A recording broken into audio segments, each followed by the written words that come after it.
Өмірде болған оқиға желісімен. Әкеңе не істесең алдыңа сол келеді. Әке, қалай, зерікпедіңіз бе? Жоқ, у-шу күйбеңі көп, қаладан өкпеңіз қысылмады ма дегенім ғой. Жарылқап үнсіз қалды. Баласының не айтқысы келгенін түсінді. Кеше ғана ұлы келінімен сөзге келіп қалған еді. Жарылқап сол күні таңертең немересін саябаққа ертіп кеткен. Күн арқан бойы көтерілгенде пәтерге оралды. Сонда ас бөлмеден шаң-шұңқ еткен дауыстар естілді. 2 ай болды ғой, қашанғы жүре береді? Енді кішкене шыдашы. Жетер, шаршап кеттім. Сенің әкеңнің қас қабағына қараймын деп шашыма қаратын шығар. Кір қоңын жуудан ығырым шықты. Болды. Енді өзі жусын, не сен жу. Мен енді шыдай алмаймын. Басқа балалар да бар емес пе, соларға барсын. Жарылқап есіктен не кірерін, не кірмесін білмей дал болды. Құдды біреу үстіне оқыстан бір шелек су құйып жібергендей. Жүрек тұсы шым етті. Мама, біз келдік деп немересі ас үйге қарай жүгіре жөнелгенде ұлы мен келінінің ұрсыстары сап тыйылды. Бір кезде дәлізге Нұржан шықты. О, әке, қалай жеттіңіздер? Шаршап келген шығарсыз, Жанар, шай қойсаңшы. Жарылқап шөлдеп тұрса да шай ішкісі келмеді. Келіні қанша сыр білдірмейін десе де, қарт әке оның өзін жақтырмай тұрғанын сезді. Шайды сүлесоқ құяды.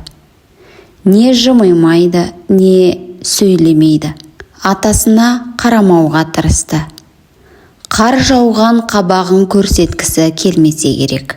Осы сәтте Жарылқап беймаза күй кешті. Есіне Жанарды келін қылып түсірген кезі түсе берді. Жанар осыдан ширек ғасыр бұрын Шуақты ауылына келін болып түскен болатын. Ол алғашқы күні таңғы сағат 4-те тұрды. Сыртқа шықса, дала қап қараңғы екен. Бұрын біреулерден естіген, келін деген таң атпай сағат 4-те тұруы керек дегенді. Бірақ тұруын тұрғанымен не істерін білмей есік алдында ары-бері сенделді. Таң намазынан оянған енесі Айша есік алдында тұрған Жанарды көргенде, қызым, жайшылық па деп таң қалған.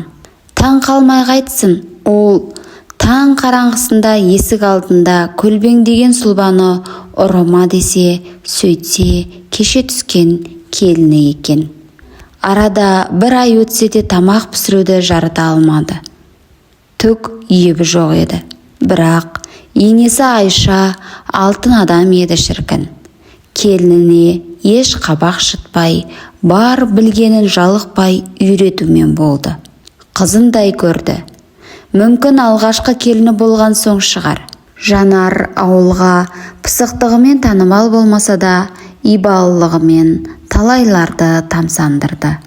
Қайындары да мәз. Біздің жеңеше керемет жан. Айтқанымыздан шықпайды. Сондағы биязы келіні бұл күнде енші алғалы қатты өзгерген. Баяғы елгезек, көңілі жаңа жауған қардай аппақ Жанар жоқ. Жандар, саябақта не істедіңдер деп Нұржан баласынан үнсіздікті бұзғысы кеп сөзге тартты. Атқа міндім, мылтық аттым. Атам тәтті кәмпит алып берді деп 5 жасар Жандар 65 жасар Жарылқапты құшақтады. Кешке пәтерде Жарылқап пен ұлы Нұржан ғана қалды. Келіні немересімен бір жаққа шығып кетті. Күйеуі қайда деп те сұрамады. Бәрі алдын ала ойластырылған нәрсе екенін Жарылқап сезгендей. Әке, қалалас, оны өзіңіз де білесіз. Соңғы кездері жөтел, тұмаудан көз ашпайтын болдыңыз. Денсаулықты күту қажет дегендей, Сізге емделу керек қой, әке. Мені дұрыс түсініңіз. Мен әрқашан деніңіз сау болса екен деймін. Кеше Есжан хабарласты. Әкем менікіне келсін. Ет жейді, саумал ішеді деді. Мен жоқ дей алмадым. Қалай қарайсыз деп ұлы әзер дегенде тоқетерін айтты. Айтуын айтқанымен әкесіне тік қарай алмай жер шұқылады. Осы мезет жарылқап әлем-жәлем күй кешті.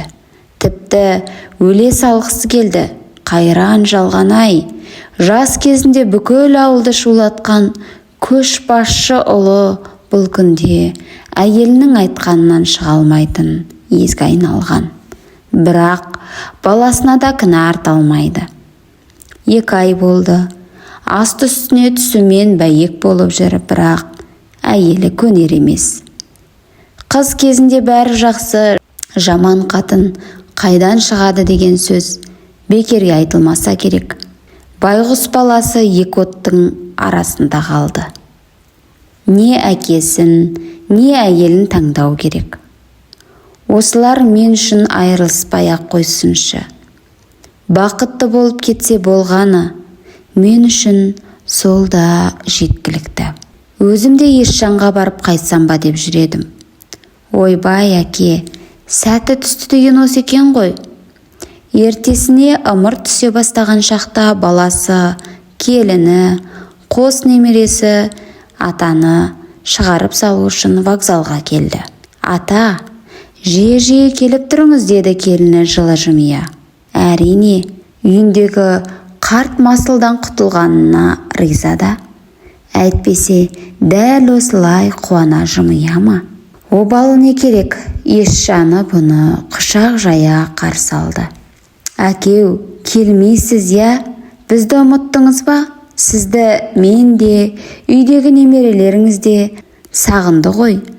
Қаладан шаршаған боларсыз. Енді мен сізді ауылдан жібермеймін. Ет жейсіз, қымыз ішесіз, жайлауға аунайсыз ба? Не істегіңіз келеді өз еркіңізде. Не ойлағанын кім білсін, бұл келіні атасы келгенде ыстық ықыласын танытты. Бар дәмдіні алдына қойды. Сағат сайын шайын демдеді. Қысқасы ханындай күтті. Бірақ өкінішке орай ол да пенде екен. 1 айға жетер-жетпес сыр берді. Бір күні ол ештеңе істемей төсегінде бүк түсіп жатып алды. Қатын, тұрсай, не мынау? Бала-шаға аш. Әкеме намаз оқуына жағдай жасамапсың. Ауырып тұрмын, өздерің істей беріңдерші. Ауырып тұрған бәлең де жоқ. Кеше ғана аттай шауып жүрген едің ғой. Тұра алмаймын. Қазір көрсетемін сен бәлеге тұра алмағанды, деп есер соғылы жататын бөлмеге жұдырығын ала жөнелді. Сол кезде тоқта деп жарылқап бар даусымен айқайлады. Есжан жұдырығын түйген күйі әкесіне не болып қалды деген кейіппен бұрылды. Жарылқап баласының сырын біледі. Әйелін көгала қойдай қылып сабамақшы.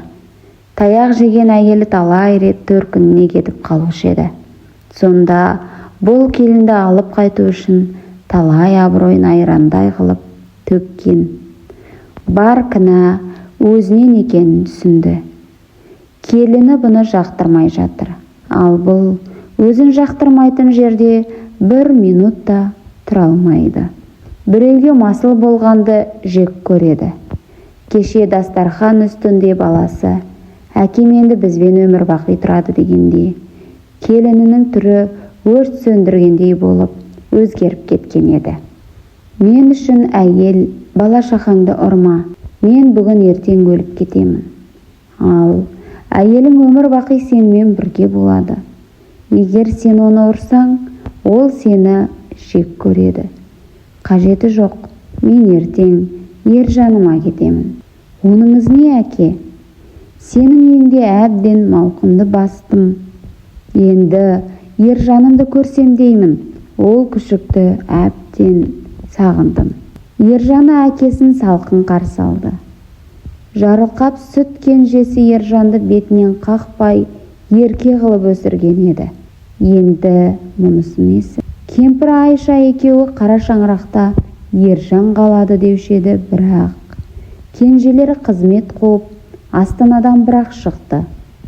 Сөйтіп ата-анасына қызметке орналастым, енді Астанада тұратын үй керек деді. Бала дегенде жаны шығатын олар баламыздан аяғанда ит жесін деп өздері отырған үйді сатып жіберді.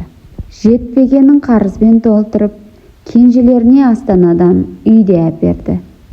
Содан үшеуі Астанада бір жылдай тұрды. Орта жолда Айша қайтыс болғанда күйі болмай мазасы қашты. Баласы да шаршаған болуы керек. Сол екі арада үйге келін әкелді. Келін солтүстіктікі екен. Жарылқап алғаш келінді көргенде тіксініп қалған болатын. Орыс мінезді, ибадан жұрдай, бет жүзің бар демейді. Ұлым екеуі бір-бірімен үйренісін, мен еліме барып қайтайын деп, еліне барған соң не болғаны белгілі. Сәлеметсіз бе ата? Қашан қайтасыз? Дәл осылай қарсы алды келіні. Жарылқап не айтарын білмей қалды. Пойызда келе жатқанда кенжеме сендерге бір жолата келдім деп айтамын деп еді. Ертең үйлері қу мазардай суық екен. Сәби үні естілмегендіктен ғой. Шай үстінде қашан үшеу боласыңдар деп еді келіні. Сіз не деп тұрсыз? Қайдағы бала? Алдымен қызмет, одан кейін көре жатармыз деді шапылдай. Зеңгір көкті қан қызыл түске малындырған қашқын күн жүзі қызара заңғары тау артына жасырынды. Мөлдіреген бейкүнә аспанды қанға бөктіргеніне өкінеме. Соңғы рет болса дағы көз ұшынан жер бетіне өртене сығылады. Сол күні Жарылқап пойызға отырды. Жалғыз өзі. Қайда баратыны белгісіз. Қызмет бабымен жүрген баласы әкесін шығарып салуға келмеді. Жарылқап сонда жауына тілемес шерменде күй кешті. Түн шымылдығы түскенде Жарылқап ұйқыға кетті. Бірақ қайта оянбады. Таң ертең нөсер жаңбыр шелектеп құйды. Аспан екеш аспанда қартайғанында бейшара күй кешкен Жарылқапты аяп жылағандай болса керек.